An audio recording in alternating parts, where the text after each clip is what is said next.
you ever had a moment where you just weren't sure you were going to make it through? Not like a dramatic, like movie scene kind of way, but in a quiet, honest, like real life kind of way. You've got more questions than answers. You're more stressed than sleep, more pressure than peace. And you catch yourself thinking, how am I going to get through this?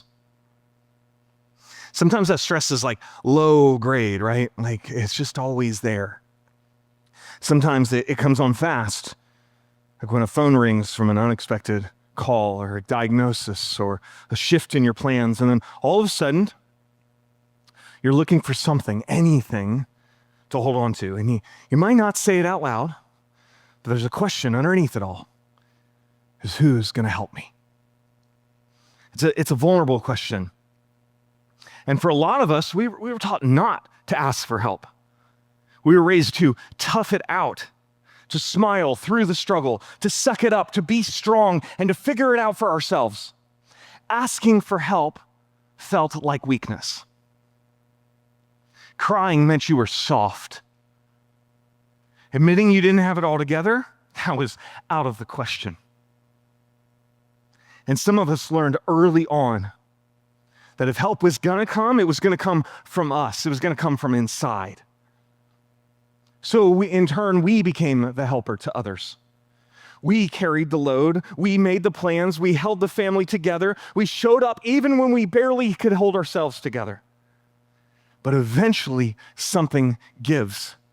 Life hits a little bit harder. The pressure lasts a little bit longer, and suddenly that question that we buried resurfaces. Who's gonna help me? And this time you're not just asking in your head, you're feeling it in your body. Tension in your shoulders, a pit in your stomach, an ulcer develops. Sleepless nights, a short fuse, quiet panic. Does this sound familiar, anybody? You can just nod your head quietly. You smile when you need to, but that smile isn't reaching your soul anymore. You're moving through life, but you're not sure how much longer you can keep it up. And so the question lingers. When things fall apart, when people let you down, when your strength runs out, who's going to help me? And there's a temptation to just keep going, to ignore it or numb it, to distract from the question, anything we can do to distract from the question. We say, I don't need help, much like a toddler refusing assistance.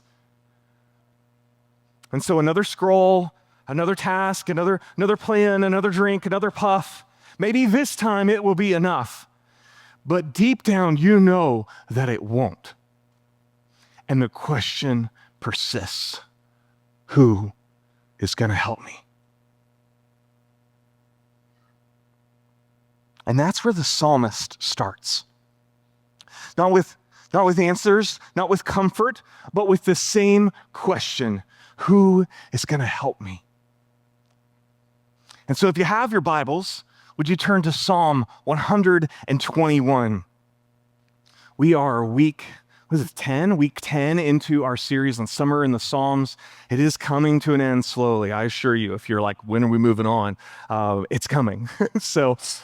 But we have explored a lot of different themes. And one theme that has repeated itself over and over again in the Psalms is that cry to God does not go unanswered. That when we are in desperate need of help, that God shows up. And this has been that theme over and over and over again, that God is with you, that God guides you, that God walks with you. And today is no different. So Psalm 121. As I mentioned during worship, Psalm 121 is a song of ascent. It's a series of 15 psalms, starts in 120 and carries on. And I'll talk a little bit about this, But what I would love to do is just read it, and then we'll talk about kind of what's going on here. So if you have your Bible open, if you have a digital Bible open, a Bible app, maybe our church app, you have that, the Bible's in there. If you go to our church app, there's some fill-in-the-blank points, interactive notes. You can click on those, and you can get ahead if you want and then fall asleep for the rest of it. Fill them all in and just take a nap. It's fine. But Psalm 121, are you there? You got it? It'll be up on the screen too. But the psalmist writes, I lift my eyes to the mountains. Where does my help come from? My help comes from the Lord, the maker of heaven and earth. He will not let your foot slip. He who watches over you will not slumber. Indeed, he who watches over Israel will neither slumber nor sleep. The Lord watches over you. The Lord is your shade at your right hand. The sun will not harm you by day, nor the moon by night. The Lord will keep you from all harm. He'll watch over your life. The Lord will watch over your coming and going, both now and forevermore. Both now and forevermore. So like I said, this is a series of Psalms. And the series of Psalms is a song of ascent. Ascent is actually a little bit debated. If I can nerd out for you for a second and like everybody else check out. Tim, you're with me.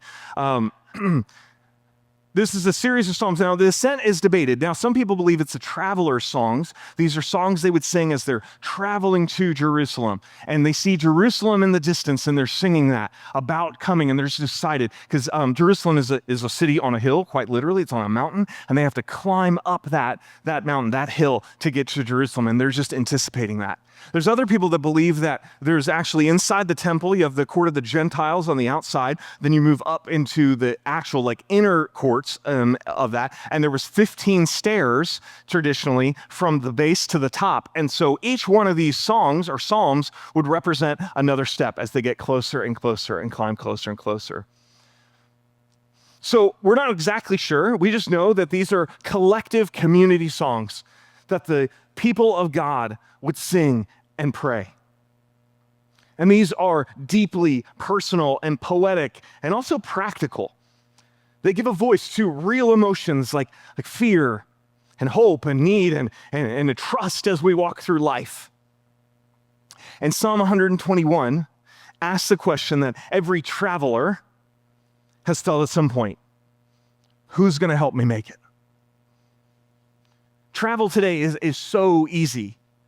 We enter an address into our phones, we put that phone on our dash, and it takes us to our destination. Do you guys remember before we had the phones, you were your big block GPS, right? Before that, and it was like MapQuest, you're printing it out, and you're like, oh my goodness, right? Before that, AAA did a triptych. Do you remember that? Like a spiral bound little flashcards. You're like, all right, next, you get lost. And that was I was not allowed to navigate because I would be on the wrong page, on the wrong turn. And apparently turning around, making a U-turn in my family was the worst thing you could ever do on a road trip. And so I worked through that trauma with my therapist. Okay.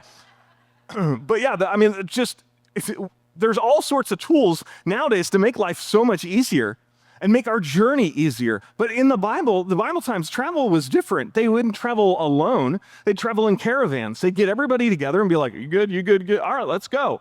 And so I find at one point interesting, this is where, if you remember Jesus, his family was in Jerusalem, and then his parents lose him. Do you guys remember that? He was a little kid. He was 12 years old, and they can't find him. And it took 2 days. That was because they were traveling in a huge caravan. And they're like, Jesus just watching he's in the family with the DVD player in their car, right? And then they realize, oh, he's gone. We need to go back. But you would travel together. Because if you traveled solo, that was a recipe for disaster. You were going to end up in a ditch. You were going to end up dead. You're going to end up robbed. It was going to be really bad. Think Good Samaritan, guy traveling along the road, and he ends up in a ditch. This is what happens. So they had to travel together. Because around every single turn, danger could be there. There weren't gas stations and convenience stores or a Buc-ee's that you could travel to with 1 million billboards before you get there, right? They had to rely on each other. So when the psalmist looks to the hills in verse 1 and he asks this question, he's not being poetic. He's actually asking a real question. I lift my eyes to the mountains. Where does my help come from? Where does my help come from? And then he answers it in verse 2. My help comes from the Lord. Feels a little bit like your Sunday school answers, like wherever he answers Jesus. I'm like, oh, Jesus, right? Just me. I'm the only one who went to Sunday school. Cool. But we lift our eyes to the hills and we go, okay, where's my help come from? And he knows right away. He goes, my help comes from God, comes from Yahweh. And the psalmist is asking this real question: who is going to help me? And so today, you have a series of fill in the blanks on it, but really they're posed as questions. And I want to ask ourselves a series of questions today, starting with, where do I look when I need help? Where do I look when I need help? The psalmist is looking to the mountains and trying to figure that out. And some have argued that he's looking towards Jerusalem, or they said it's in the distance. Where does my help come from? Oh, I can see the city. It's majestic. I can see that in the distance. That's where my help comes from. Others think he was actually looking to the hills because that's where danger and bandits and robbers would be waiting there. And there's others believe that actually pagans who didn't worship Yahweh would actually set up places of worship called the high places up in the mountains, and they'd have altars up there. And so he's actually asking, like, does my help come from a false god or the God? And so there's a bunch of practical ways that he could be asking this question. And so I pose it the same to you. Where do I look when I need help? Where do I look when things get hard? Who or what do I reach out to? Because so many times the things that we end up looking for help end up failing us all the time. Your own self-reliance, right? I'll figure this out. I'm just going to try harder. I'm going to get more organized, right? As if your calendar was the problem. And it fails because our strength is limited. We can't control every outcome, and things will fall apart. They eventually do. Things just fall to chaos all the time. I've never left my kids in a room and it got cleaner without my instruction. Maybe your kids are better than mine. The room will go to chaos every time. That's life. And so we can't control that outcome, and we're left feeling ashamed and exhausted and afraid to ask for help. And some of us fall into the trap that maybe we're looking to money or success, because your biggest problem right now is an empty bank account. Amen, right? And we think if I just had money, that would solve the problem. Well, there's plenty of rich people that end up on the front page of the news, right? Money did not solve their problems. It creates a whole new series of problems that you are not equipped to handle, and I am not equipped to handle. Wealth can't buy you peace. It can't prevent suffering, can't give you a meaningful life. And when it's threatened or lost, your sense of identity can collapse with it. Money is not the answer. Maybe you look for help in relationships and other people. If I'm loved, then I'm okay. If they support me, I'll make it. And it fails because people are a gift from God. They're not God. They can't carry the full weight of your needs. They may leave or disappoint or simply be unavailable when you need them most. Relationships cannot help you. And maybe you look to distraction and escape and you say, man, if I just stay busy, if I just stay entertained, if I just stay numb, then I won't have to deal with what I'm facing. But distraction fails us every time because escapism just delays the pain. It delays the inevitable, and you can't heal when you're distracted. Because when the noise fades, the pain still remains, and it's often deeper than before.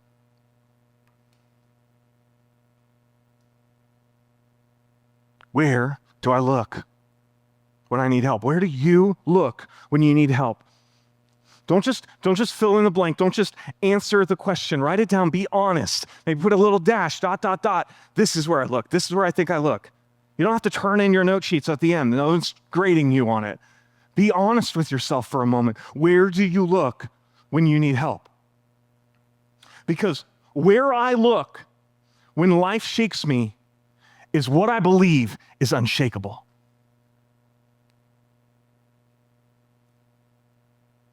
Where I look when life shakes me is what I believe is unshakable. When we trust in God, there's something stable and life-giving about it. Because look what the psalmist says in verse 3. He will not let your foot slip. He who watches over you will not slumber. Verse 4, indeed, he who watches over Israel will neither slumber nor sleep. The journey of life can be tough, and the path is narrow, and the ground is shifting. Have you ever felt like that? And this brings us to our next question. Question 2, who is holding me steady when I feel unsteady? What do you hold on to? Have you ever reached for a handrail that wobbled? Oh, that wasn't it. Like my kids like to hang on the handrails on the steps. Anybody else's kids do that? And you're like, I installed that. That is not designed for your weight as a monkey bar. And it starts coming out, and you're like, hey, be careful, be careful. What do you reach when you feel unsteady? You ever stepped onto something and maybe you're going hiking and it slips out from underneath you? That's some scary moments right there. The thing you thought was stable is no longer stable. Everything can shift, and our life can be like this as well. So in moments like that, where do you look? Who do you look to? It's about what you reach to, what you cling to. Is it strong enough to hold me, or is it slipping too? And some of us will hold on to our routines. If I can just keep things normal, it'll pass. Or, grip tightly to performance. If I look like everything's right, then no one will ask me if anything's wrong, and I can just go, it's good. And some of us have just become numb to it. We know we can't trust anybody, and we can't rely on anything, and nothing's going to save us, and we're just numb. But here's what the psalmist says. You don't have to rely on your own grip strength because God is holding you. He will not let your foot slip. He who watches over you will not slumber. Indeed, he who watches over Israel will neither slumber nor sleep. You are not forgotten. You are not invisible. You're not hanging on alone. You are not the cat in the poster just hanging in there. You have a God who is gripping you tightly. God is not distracted. He is watching over you without pause and without fail. God doesn't sleep. God never off duty. I think sometimes I need sleep, right? Because I start getting nihilistic and I lash out. Maybe that's you. Maybe that's it. You're like, I just need to sleep. Maybe you're feeling that way this morning. How much longer, right? No. I can't deal with this right now. I just need rest, and it won't stop. God isn't like that. He doesn't sleep because he doesn't need to. So he's never caught off guard. He doesn't miss anything. He doesn't forget. He doesn't burn out, check out, or zone out. And that's the good news. Because some of the hardest moments in life hit at night, don't they? So your mom used to say, nothing good ever happens after midnight. You probably should be home. Some of the worst things happen in the dead of night when you're staring at the ceiling, unable to sleep. Anybody felt that way?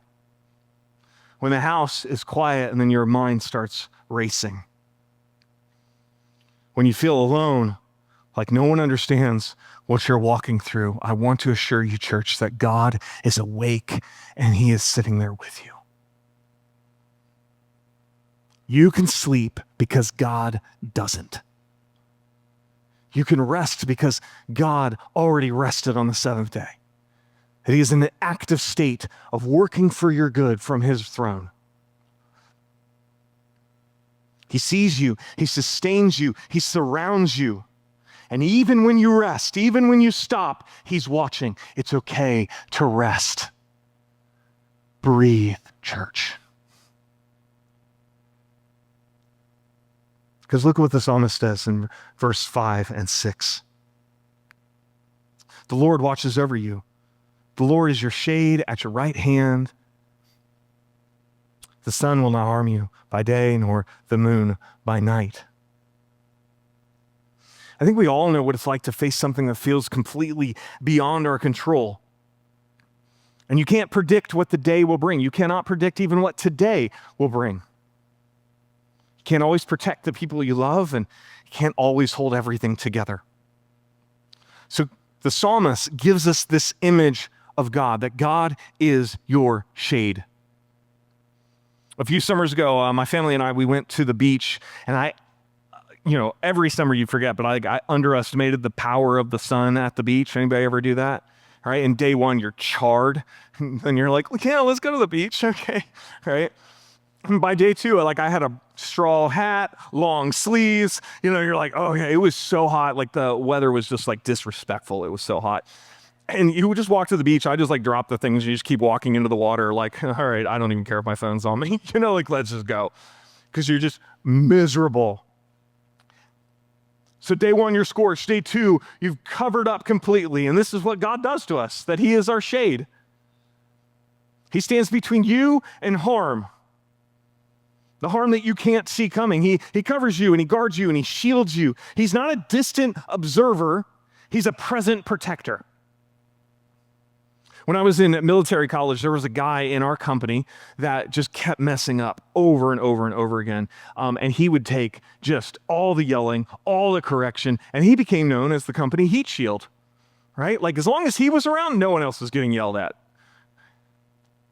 And this is the reality, is that God steps in for us. This is what he does in Jesus. Is that he becomes the heat shield for all of the sin, all of the wrong, everything, and he steps in the way. And he demonstrates this on the cross for you, that he took the heat of what you could never have handled, and he stands between us, and the full weight of what we deserve is placed on him. That all of my sin is placed on him on the cross.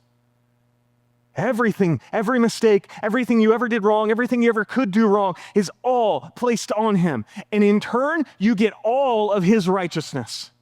His rightness with God now comes onto you and your life.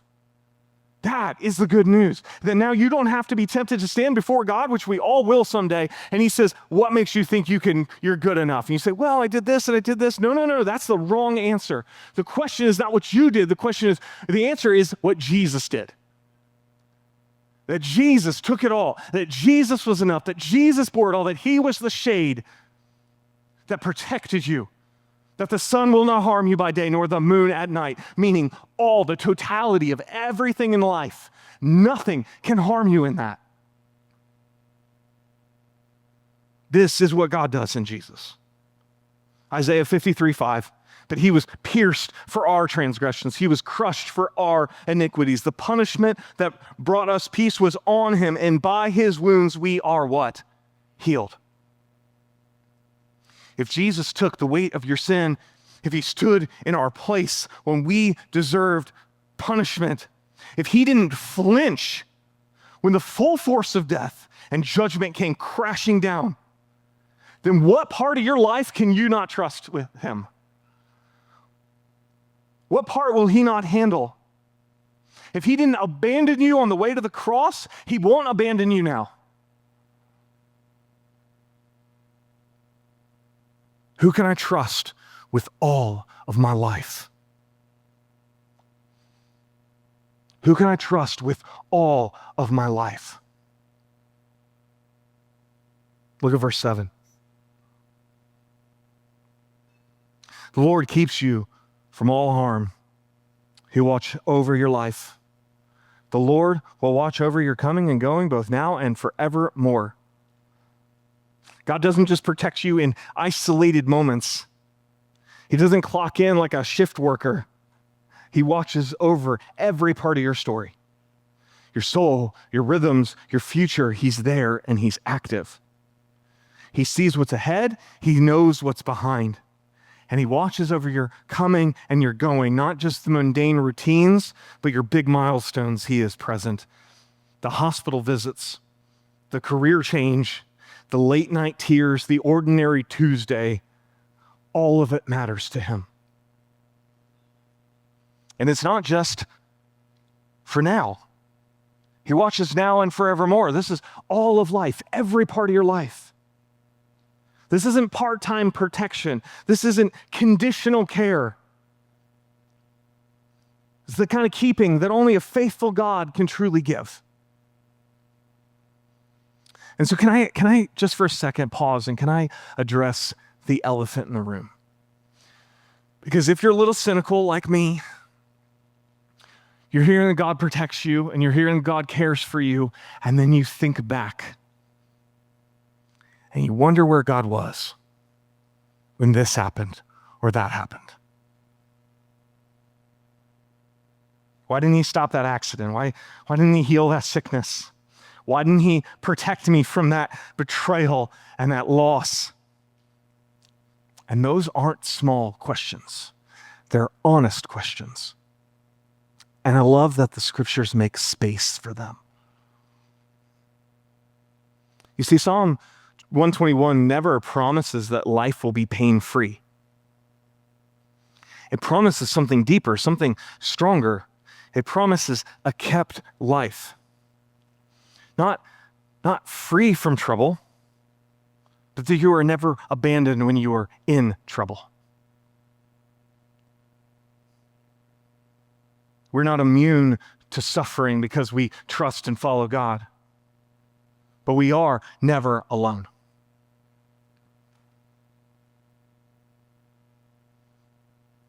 God's care doesn't mean that you'll avoid every valley. It means that you'll never walk through a valley without him. That's what David writes in Psalm 23:4. Even though I walk through the valley of the shadow of death, I will fear no evil, for you are with me. Your rod and your staff, they comfort me. The cross that Jesus bore makes your suffering personal, that he takes all of that on. That even Jesus suffered. He was God. He didn't have to. He didn't have to suffer. In fact, in the garden, he's praying, God, if there's any other way, can we do that? Is there a plan B? Let's go with plan B. And he says, but not my will, yours. And he willingly goes. And the crowd arrives to arrest him, and he willingly goes, even though his disciples pull swords. The fishermen that they are, right? They chop an ear off. Like, that's not stabbing, not swiping. And he willingly goes, and Jesus willingly goes before a mock trial. And he willingly takes people saying things about him that aren't true.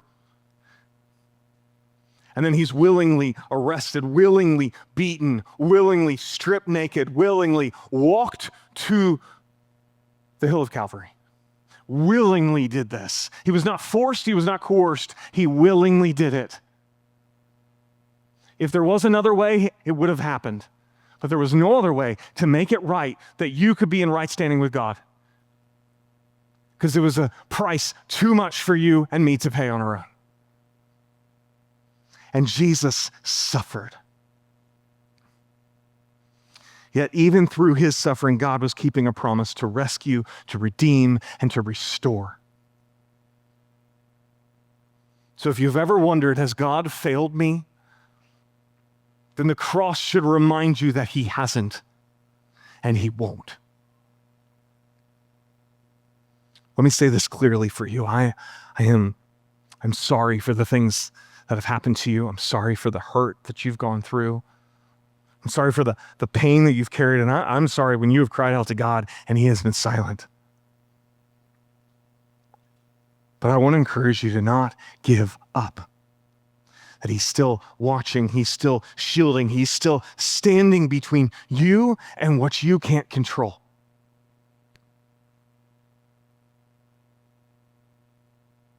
And so when the psalmist asks, where does my help come from? It's not a rhetorical question. It's not poetic filler. It's the question that every soul eventually asks. And the answer isn't abstract. It's not good vibes. It's not good behavior. It's not a principle. It's a person. That our help comes from Jesus. See, the Lord made everything. He makes the heavens and the earth, and he stepped out of that mess into human form. So if you're looking for someone strong enough to hold you, it's Jesus. If you're looking for someone faithful enough to never leave you, it's Jesus. If you're looking for someone trustworthy enough to carry all of your life, not just the pretty parts, It's Jesus. That he entered the valley and he faced the worst. And he took the weight of that sin and shame and death, and he didn't flinch, and he didn't back down, and he did that for you. So no matter what you're carrying today, you don't have to carry it alone. You don't need to have it all figured out. You don't have to clean yourself up in order to come to him. We will never expect you to be sin-free to enter through these doors.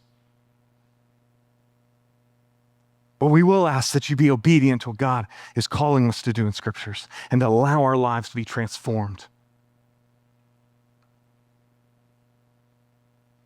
We need to come. We need to look to the things that we normally look to for help, and we need to look at it and go, no, those aren't going to help me anymore. In church, I cannot encourage you enough. If you are looking to things that are leading you further away from God and further away from others and further away from life and community, lay them down and walk with Jesus. Where does your help come from? My help comes from the Lord. Would you pray with me? Jesus, how good you are to us. That there are things in our lives and pain and hurt and sorrow and so many broken things. And for some of us in this room, we know when we have felt that your goodness and your kindness through those things, we have felt you.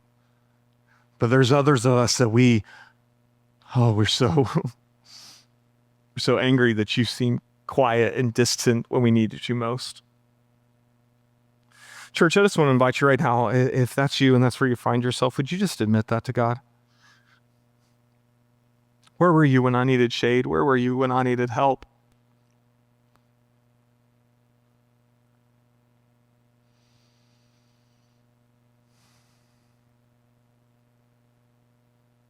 Father, forgive us when we stumble and when we fail and when we are lacking in faith. Would you give us faith strong enough to act?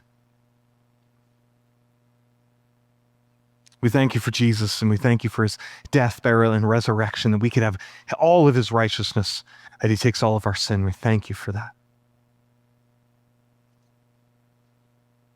And now we look to you for our help, for today, and for this week, and forevermore. Help us to look to you, Jesus. So we pray all these things in your name. Amen.